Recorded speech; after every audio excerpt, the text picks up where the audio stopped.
ये सारी चीजें चलती रहेंगी, लेकिन इस बार बंगाल में चुनाव महिला सुरक्षा के मुद्दे पे होने जा रहा है, प्राची जी। जी। और मुझे लगता है कि अगर महिलाएं बड़ी संख्या में वोट डालने निकली और उसी समय नारी बंधन अधिनियम संसद में पेश होके चुका होगा थोड़ी से दिनों पहले, तो इसका असर जरूर बंगाल में दिखेगा। मुकाबला बहुत तगड़ा है।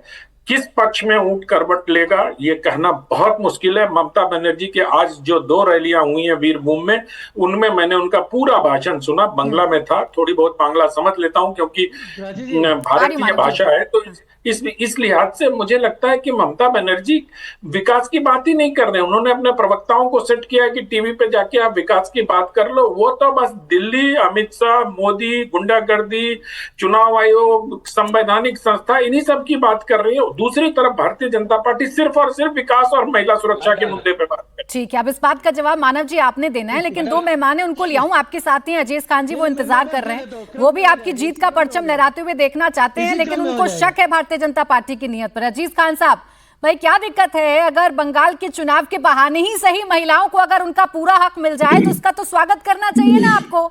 इसमें क्या आप चुनाव और नफा नुकसान ढूंढने लग जाते हैं, क्या जाति खोजने लग जाते हैं? अभी आपने कहा प्राची जी कि आपको शक है। हमको शक नहीं है, हमको यकीन है कि बीजेपी जो कुछ करती रही पहले और जो पुराने ढर्रे पे जो जो काम उसने किया है वो बंगाल में भी आजमा रही है। कोई नई बात तो है नहीं, क्योंकि उसके पास इस सारे काम के अलावा उसके पास कुछ है ही नहीं। उसके पास हथकंडा ही यही है कि हिंदू और मुसलमान करो, आपस में बांटो, फ्रैक्शन करो और उसके बाद वोट का बंटवारा करो। लेकिन एक बात मैं बहुत स्पष्ट कर देना चाह रहा हूं कि बंगाल की स्थिति बिल्कुल अलग है। वहां पर जो हालात है, वहां का जो मतदाता है ना, बहुत जागरूक हो चुका है।